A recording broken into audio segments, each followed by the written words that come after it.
na kuletea ujumbe unaosema upendo wa Mungu. Upendo wa Mungu. Upendo, akisoma kile kitabu cha Yohana ile sura ya 3 na mstari wa 16, maandiko yanaeleza habari ya upendo wa Mungu. Anasema kwa jinsi Mungu alipenda ulimwengu na hata akamtoa mwanao pekee ili kila mwamini asipotee bali awe na uzima wa milele.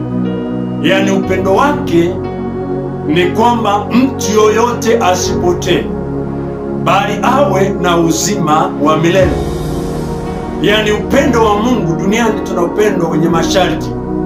Kuna watu wanapenda, kuna upendo unaitwa upendo wa eros.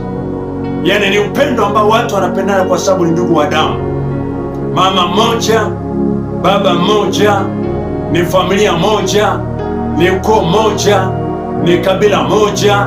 Watu wanapendana kwa msingi hiyo.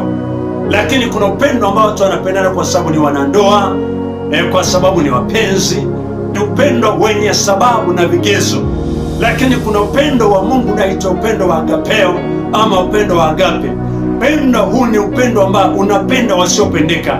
Na mimi nataka nikwambie upendo wa Mungu. Anakupenda bila kujali udhaifu wako, bila kujali maisha yako, bila kujali historia yako, bila kujali maisha yako, bila kujali kabila lako, bila kujali historia yako.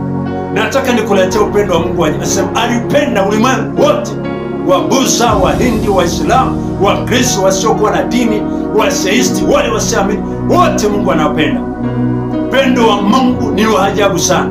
Yani Mungu alikwambia upendo. Kuna watu ambao Mungu anawapenda ambao hakuna mwanadamu inawezekana ishi kwenye familia. Watu wanakuchukia, watu hawakupendi, watu hawakusamini, hakuna mtu anayekuheshimu, hakuna mtu anayekujali, hakuna mtu anaona thamani yako. Nataka nikwambie Mungu anajua thamani yako. Mungu anakupenda kuliko mtu yoyote. Mungu anakusamini kuliko mtu yoyote. Wewe nikwambie hakuna mtu awezaye kupenda kahaba, malaya, mtu anayeharibu ndoa za watu. Hakuna familia anatamani kuwa na mtu ananaye. Hakuna ukoo anatamani kuwa na mtu, wala hakuna jirani anayetamani kuishi na mtu. Lakini Mungu ni Mungu wa ajabu sana. Anapenda mpaka makahaba, anapenda mpaka malaya wanaofarakanisha. Mungu anawaita katika neema yake. Wewe sehemu ya watoto wake, wewe sehemu ya watu watakaourithi ufalme wa mbinguni. Wewe nikwambia mpendo, hakuna mwanadamu awezaye kupenda jambazi, mtu anayevamia watu, anaua, ananyang'anya watu mali zao. Hakuna mtu, jamii inampenda mtu kama yeye. Hata familia kwa hawampendi. Lakini ni Mungu tu anasema alipenda ulimwengu. Hata huyu jambazi Mungu anakuita. Hata wewe mwizi Mungu anakuita. Angalia jamii, watu wanachoma watu na matari, wanaangamiza kwa sababu wanachukia watu wa namna hii. Lakini upendo wa Mungu upenda wasiopendeka, watu wasiokuwa na sifa, watu wasio na maana, watu walioshirikana. Hakuna mtu anayeweza kumpenda. Baba anaibaka mtoto wake wa miaka 3, miaka 5, anambaka mtoto wake wa kumzaa. Hakuna familia anampenda mtu kama yeye. Hakuna ukoo unaweza ukamchukulia. Lakini Mungu anamuita hata mtu kwenye neema. Mungu anamuita kama kwenye falme.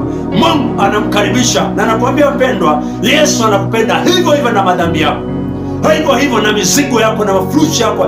Yesu anakupenda sana. Alikufia msalabani, alilipa deni kwa ajili ya madhambi uliyonayo. Hakuna jamii, hakuna familia inaweza kumpenda dada ambaye anajiuza mtandaoni, anatembea utupu kabisa na nguo zozote. Hakuna jamii inampenda mtu, lakini Mungu anampenda. Na anasema alipenda ulimwengu wote, akiwepo na huyu kahaba, akiwepo na huyu mtu ambaye anajiuza.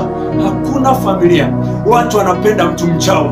Lakini Mungu aliye juu, Mungu aliye hai, anamuita hata mtu ya kwamba aweze apate msamaha wa dhambi na aweze kuingia kwenye ufalme wake, kwenye familia yake, watoto wake. Mungu anakupenda ndugu. Haijalishi mazingira yako, haijalishi historia yako, haijalishi. Mungu anakupenda. Na anasema apendi wote waende hukumuni, anatamani wote waurithi uzima wa milele. Hakuna mtu anampenda mtu ambaye anatoa mama yake mzazi ili aweze kubarikiwa. Hakuna mtu anayependa mtoto wake au msukule ili aweze Hakuna jamii inampenda mtu anamna. Lakini upendo wa Mungu, upendo wa agape, upendo wa Mungu ni hai, unampenda hata mtu asiyependeka. Ninakuita uje kwa Yesu. Ninakuita mama, Maisha yako ni mabaya, wewe mwenyewe unajua. Hali yako ni mbaya, wewe mwenyewe unajua. Hata mtaani watu wanakutazama, watu wanakuona kama mtu usiofaa, usio chochote, hauna maana. Yesu anakupenda na kuita siku ya leo. Yesu anapenda wasiopendeka. Yesu anapenda walioshindikana, wanaunuka na dhambi, wanaunuka na ulevi, wanaunuka na milungu, wanaunuka na miandaa, wanaunuka na bangi, wanaunuka na kokeni, waliochoka na kila namna ya ubaya, waliofanya ukahaba. Yesu anakuita. Upendo wa Yesu ni upendo wa ajabu. Upendo wa Mungu hufananishwi na upendo wote. Anapenda hata wasiopendeka.